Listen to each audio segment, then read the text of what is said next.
Hello everyone, I'm Yazan Ibrahim, or as some of you might know me, Yazan Abu Ghosh.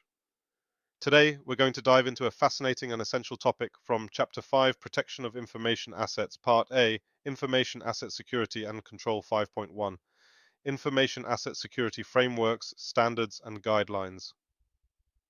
If you are a seasoned auditor or just curious to understand how information systems into business environments, you've come to the right place. Let's begin.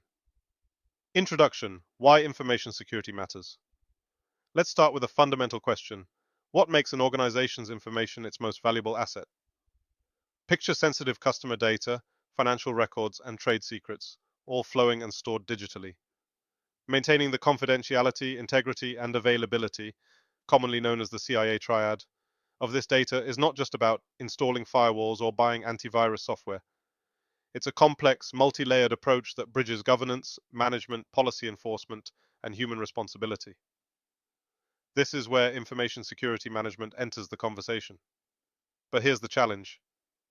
Organizations face relentless risks from evolving attackers who are ready to exploit the tiniest vulnerability. For anyone tasked with auditing, securing, or managing information assets, the stakes are high. A security gap doesn't just lead to financial loss. It can shake customer trust and cripple entire businesses.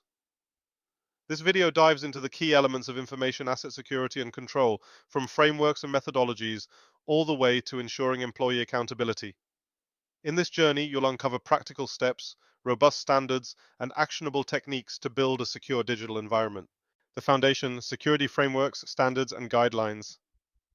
Imagine an engineer designing a high-speed train but without safety regulations guiding the process. It would be chaos. Similarly, in the digital world, security requires structured frameworks and standards to ensure consistency and reliability. Take the Payment Card Industry Data Security Standard, PCI DSS, as an example.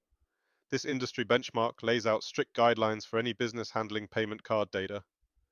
While compliance isn't enforced by law, meeting such standards bolsters trust and resilience, especially in sensitive sectors like finance and healthcare.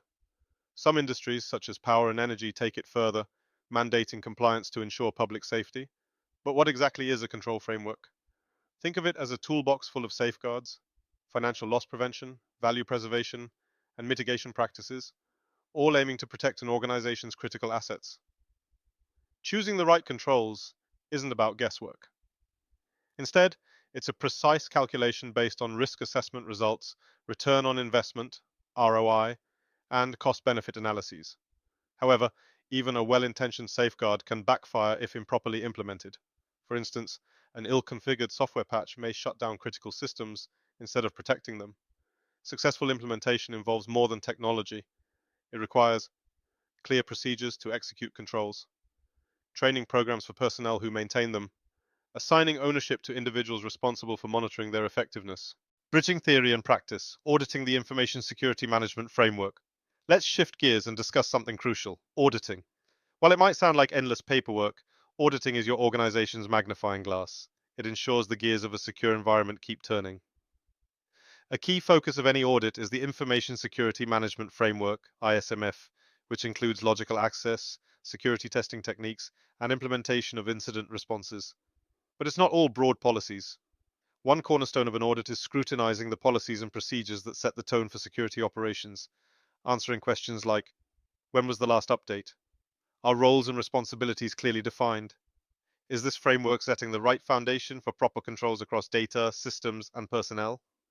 And here's where people matter more than ever, because no matter how sophisticated your systems are, information security is powered by humans. The human element: security awareness through training and responsibilities. Security programs often fail not because someone disables antivirus or forgets to patch a server, but because employees don't fully understand the risks or their own responsibilities. Think of security awareness programs as the glue holding the system together. It starts as early as onboarding, with employees learning simple but critical actions like locking their screens, safeguarding passwords, and recognizing phishing scams. Companies that successfully weave ongoing training into newsletters, team meetings, or simulations create a culture that's proactive about security, not reactive.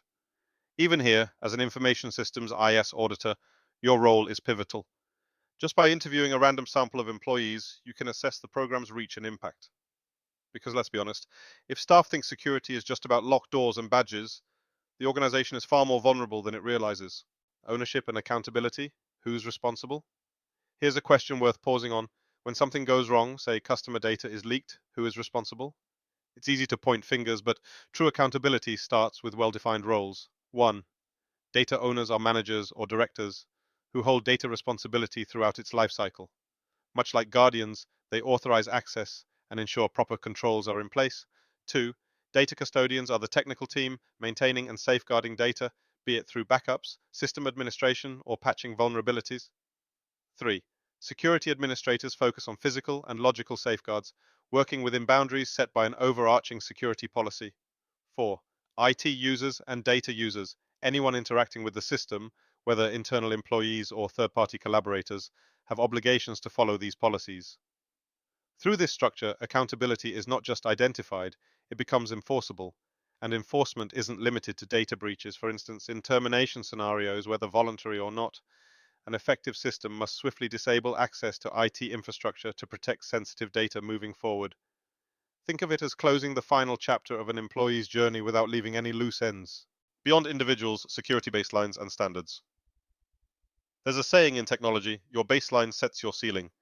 That's why organizations establish baseline security measures to combat everyday risks, while paving the way for more comprehensive defenses. For example, regular patching ensures vulnerabilities are addressed before attackers exploit them. Password guidelines enforce strong access control. Antivirus systems help counter evolving threats like zero-day attacks, where traditional solutions may fall short. With all baseline measures outlined and reinforced by organization-specific policies, systems grow robust while maintaining adaptability. Auditing in action, key evaluation questions. Every audit exercise for systems, baselines, or inventory should be guided by strategic questions. Consider this checklist. Are policies up to date and communicated well? Is confidential data adequately classified and protected? Are file backups easy to restore, stored off-site, and tested periodically? Does the enterprise run active scans for vulnerabilities and unauthorized access? Even the most well-defined policies lose value without constant evaluation. From software license tracking to retraining IT staff, regular audits create a cycle of oversight and improvement, concluding with actionable insights. At its core, information security is about trust, a quiet but steadfast assurance to employees, customers, and stakeholders that their data is safe. Achieving an effective balance between people, policies, and technology requires vigilance, cooperation, and clear accountability. In modern organizations, information security isn't just a technical problem, it's a cultural mindset, a strategy embedded at every level of governance and operations. By investing in the right training, frameworks, and controls, you won't just check compliance boxes, you'll build a resilient ecosystem ready for evolving challenges. Thank you for watching, and as always, continue learning, stay curious, and we'll see you next video.